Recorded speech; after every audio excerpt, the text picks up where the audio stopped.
ಬೆಳಗಿನಿಂದ ಈ ಕ್ಷಣದವರೆಗೂ ನಡೆದಿರುವಂತಹ 30 ಸುದ್ದಿಗಳನ್ನು ನೋಡ್ತಾ ಹೋಗೋಣ ಅಂತ ಹೇಳಿದ್ರು. ನನ್ನ ಪುತ್ರ ಅಭಿಷೇಕ್ ಅವರನ್ನ ಚುನಾವಣೆಗೆ ಸ್ಪರ್ಧಿಸುವಂತೆ ಎಲ್ಲಾ ಪಕ್ಷದವರು ಒತ್ತಡ ಹೇರ್ತಿದ್ದಾರೆ ಅಂತ ಸಂಸದೆ ಸುಮಲತಾ ಹೇಳಿದ್ದಾರೆ. ರಾಜಕೀಯ ಪ್ರವೇಶ ಮಾಡುವ ವಿಚಾರ ಅಂತಿಮವಾಗಿ ಅವನಿಗೆ ಬಿಟ್ಟಿದ್ದೇನೆ ಅಂತ ಸುಮಲತಾ ಹೇಳಿದ್ದಾರೆ. ಬೆಂಗಳೂರಲ್ಲಿ ರಸ್ತೆ ಗುಂಡಿಗೆ ಮತ್ತೊಂದು ಜೀವ ಬಲಿಯಾಗಿದೆ. ಜಲಮಂಡಳಿ ಅಗೆದಿದ್ದ ರಸ್ತೆ ಗುಂಡಿಗೆ ಬಿದ್ದು ಹಾವೇರಿ ಮೂಲದ 27 ವರ್ಷದ ಅಶ್ವಿನ್ ಮೃತಪಟ್ಟಿದ್ದಾರೆ. ಎಂಎಸ್ ಪಾಳ್ಯದ ಮುನೇಶ್ವರ ಲೇಔಟ್ನಲ್ಲಿ ಈ ದುರಂತ ನಡೆದಿದೆ. ದುರ್ಘಟನೆ ನಂತರ ಎಂಎಸ್ ಪಾಳ್ಯ ರಸ್ತೆಗೆ ಡಾಂಬಾರು ಭಾಗ್ಯ ಬಂದಿದೆ. ಜೀವ ಹೋದ ಬಳಿಕ ಬಿಬಿಎಂಪಿ ಎಚ್ಚೆತ್ತುಕೊಂಡು ರಸ್ತೆಗೆ ಡಾಂಬಾರ್ ಅನ್ನು ಹಾಕಿಸಿದೆ.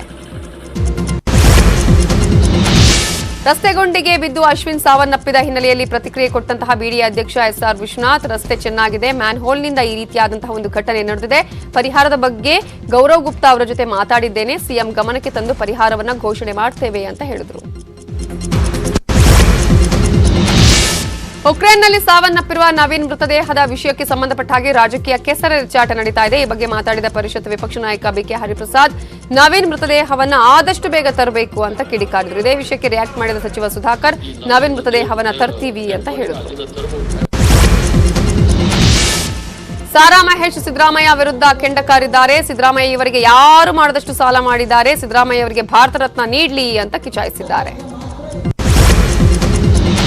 ಮಾಜಿ ಸಿಎಂ ಎಚ್ಡಿಕೆ ವಿರುದ್ಧ ಸಿಪಿ ಯೋಗೇಶ್ವರ್ ಮತ್ತೆ ಗುಡುಗಿದ್ದಾರೆ. ತಾಜ್ ವೆಸ್ಟರ್ನ್ನಲ್ಲಿ ರಾಸಲೀಲೆ ಮಾಡಲು ಹೋಗ್ತಿರ್ಲಿಲ್ಲ, ಸರ್ಕಾರಿ ಬಂಗ್ಲೆ ಇರಲಿಲ್ಲ, ಹಾಗಾಗಿ ರೆಸ್ಟ್ ಮಾಡಲು ಹೋಗ್ತಿದ್ದೆ ಅಂತ ಹೇಳಿದ್ದಾರೆ.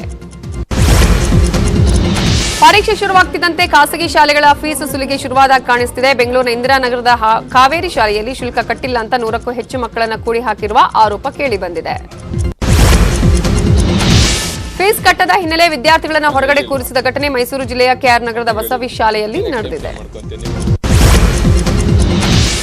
ಕೆಎಸ್ಆರ್ಟಿಸಿ ಬಸ್ ಒಂದು ಕೊಳ್ಳೆಗಾಲದಿಂದ ಪಿಜಿ ಪಾಳ್ಯಕ್ಕೆ ಹೋಗ್ತಿದ್ದಾಗ ಕಾಲುವೆಗೆ ಉರುಳಿ ಬಿದ್ದಿದೆ. 3 ಪ್ರಯಾಣಿಕರು ಸಾವನ್ನಪ್ಪಿದ್ದಾರೆ. ಗದಗದಿಂದ ಹಾವೇರಿಗೆ ಹೊರಟಿದ್ದ ಸಾರಿಗೆ ಬಸ್ ಪಲ್ಟಿಯಾಗಿದೆ. ಬಸ್ಸಲ್ಲಿದ್ದ 30ಕ್ಕೂ ಹೆಚ್ಚು ಪ್ರಯಾಣಿಕರಿಗೆ ಗಾಯವಾಗಿದೆ. ಈ ಘಟನೆ ಲಕ್ಷ್ಮೇಶ್ವರ ಸಮೀಪದ ಗೋವನಾಳ ಗ್ರಾಮದ ಬಳಿ ನಡೆದಿದೆ. ಕೇಂದ್ರ ಸರ್ಕಾರ ಈ ವಾರದಿಂದ 12ರಿಂದ 14 ವರ್ಷದ ಮಕ್ಕಳಿಗೆ ಕೋವಿಡ್-19 ಲಸಿಕೆ ಕೊಡುವ ಅಭಿಯಾನವನ್ನು ಪ್ರಾರಂಭಿಸಲಿದೆ ಅಂತ ಕೇಂದ್ರ ಆರೋಗ್ಯ ಸಚಿವ ಮನ್ಸುಖ್ ಮಾಂಡವಿಯಾ ಹೇಳಿದ್ದಾರೆ. ವಿಧಾನಸೌಧದ ಬ್ಯಾಂಕ್ವೆಟ್ ಹಾಲ್ನಲ್ಲಿ ಗ್ರಾಮೀಣಾಭಿವೃದ್ಧಿ ಇಲಾಖೆಯಿಂದ ನರೇಗಾ ಹಬ್ಬ 2022 ಕಾರ್ಯಕ್ರಮ ಆಯೋಜಿಸಲಾಗಿತ್ತು. ಕಾರ್ಯಕ್ರಮದಲ್ಲಿ ಸಿಎಂ ಬಸವರಾಜ ಬೊಮ್ಮಾಯಿ, ಗ್ರಾಮೀಣಾಭಿವೃದ್ಧಿ ಸಚಿವ ಈಶ್ವರಪ್ಪ, ಪರಿಷತ್ ಸಭಾಪತಿ ಬಸವರಾಜ ಹೊರಟ್ಟಿ ಸೇರಿದಂತೆ ಹಲವರು ಭಾಗವಹಿಸಿದರು. ಬೆಳಗಾವಿಯ ಹುಕ್ಕೇರಿ ಪಟ್ಟಣದ ವಿಶ್ವರಾಜ ಭವನದಲ್ಲಿ ಸಚಿವ ಉಮೇಶ್ ಕತ್ತಿ ತಮ್ಮ 62ನೇ ಹುಟ್ಟುಹಬ್ಬವನ್ನು ಅದ್ದೂರಿಯಾಗಿ ಆಚರಿಸಿಕೊಂಡಿದ್ದಾರೆ. 1 ಲಕ್ಷ ಜನರನ್ನು ಒಂದು ಕಡೆ ಸೇರಿಸಿ ಎಲ್ಲರ ಸಮ್ಮುಖದಲ್ಲಿ ಹುಟ್ಟುಹಬ್ಬವನ್ನು ಆಚರಿಸಿಕೊಂಡಿದ್ದಾರೆ. ಕೊಡಗು ಜಿಲ್ಲೆಯಲ್ಲಿ ಹುಲಿ ದಾಳಿ ಮಿತಿ ಮೀರಿದೆ. ಹುಲಿ ದಾಳಿಯನ್ನು ಖಂಡಿಸಿ ಕರ್ನಾಟಕ ರಾಜ್ಯ ರೈತ ಸಂಘದ ನೇತೃತ್ವದಲ್ಲಿ 100 ರೈತರು ಪ್ರತಿಭಟಿಸಿ ಆಕ್ರೋಶ ಹೊರಹಾಕಿದ್ದಾರೆ. ಕೂಡಲೇ ಹುಲಿಯನ್ನು ಸೆರೆ ಹಿಡಿಬೇಕು ಅಂತ ರೈತರು ಆಗ್ರಹಿಸಿದರು. ಬೆಂಗಳೂರು ಹೊರವಲಯದ ಆನೇಕಲ್ನ ಬೊಮ್ಮಸಂದ್ರ ಪುರಸಭೆ ಬಂಡಾಯ ಬಿಜೆಪಿ ತೆಕ್ಕೆಗೆ ಸಿಕ್ಕಿದೆ. ಕಾಂಗ್ರೆಸ್ ಬೆಂಬಲ ಪಡೆದು ಬಿಜೆಪಿ ಬಂಡಾಯ ಅಭ್ಯರ್ಥಿಗಳಾದ ವೈ ಗೋಪಾಲ್ ಅಧ್ಯಕ್ಷರಾಗಿ, ಉಪಾಧ್ಯಕ್ಷರಾಗಿ ವಸಂತ್ ಕುಮಾರ್ ಆಯ್ಕೆಯಾಗಿದ್ದಾರೆ. ಇನ್ನುಳಿದ ಪ್ರಮುಖ 10 ಸುದ್ದಿ ನೋಡೋಣ ಬ್ರೇಕ್ ಆದ್ಮೇಲೆ.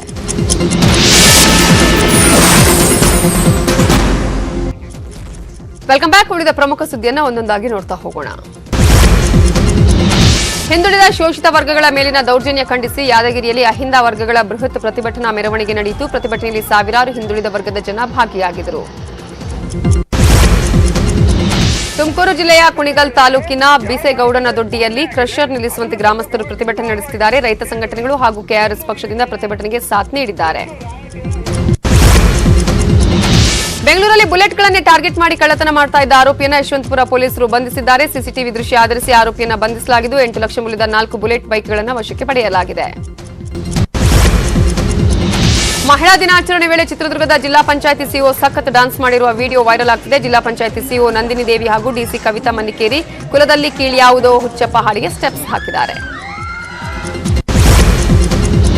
ಮಂಡ್ಯದ ಮೇಲುಕೋಟೆಯಲ್ಲಿ ವೈರಮುಡಿ ಉತ್ಸವದ ಸಂಭ್ರಮ ಕಳೆಗಟ್ಟಿದೆ. ಚಿನ್ನದ ಪಲ್ಲಕ್ಕಿಯಲ್ಲಿ ಚೆಲುವನಾರಾಯಣ ಸ್ವಾಮಿ ಸನ್ನಿಧಿಗೆ ರತ್ನಖಚಿತ ಆಭರಣಗಳು ತಲುಪಿದೆ. ಐತಿಹಾಸಿಕ ವೈರಮುಡಿ ಬ್ರಹ್ಮೋತ್ಸವದಲ್ಲಿ ಯದುವೀರ್ ಕೃಷ್ಣದತ್ತ ಚಾಮರಾಜ ಒಡೆಯರ್ ದಂಪತಿ ವೈರಮುಡಿ ಕಾರ್ಯಕ್ರಮದಲ್ಲಿ ಭಾಗಿಯಾಗಿದ್ದಾರೆ. ಬೆಂಗಳೂರಿನ MS Ramaiah university of applied ವಿಶ್ವವಿದ್ಯಾಲಯದ 6ನೇ ಘಟಿಕೋತ್ಸವ ನಡೆಯಿತು. ಜ್ಞಾನ ಗಂಗೋತ್ರಿ ಕ್ಯಾಂಪಸ್ನಲ್ಲಿ ನಡೆದಂತಹ ಘಟಿಕೋತ್ಸವದಲ್ಲಿ ವಿವಿಧ ಡಿಗ್ರಿಗಳನ್ನು ಪ್ರದಾನ ಮಾಡಲಾಯಿತು. 1647 ಪದವಿ, 7 ಮಂದಿಗೆ ಡಾಕ್ಟರೇಟ್ ಅನ್ನು ಪ್ರದಾನ ಮಾಡಲಾಯಿತು.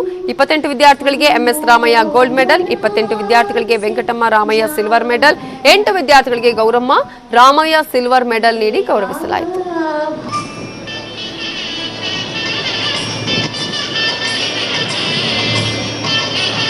Matter of great honor. It's the beginning of the journey of learning for them in their lives.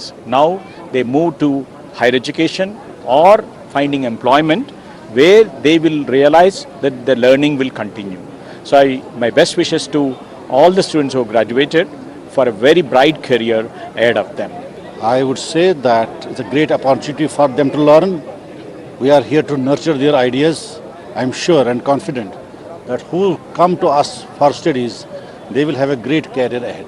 We wish them great luck always and pray for their successes. Our role as a university is universality of thought process, brotherhood, integrity, at the same time using the ethical values, for which we are always working with the students. ನಮ್ಮ ಘಟಿಕೋತ್ಸವ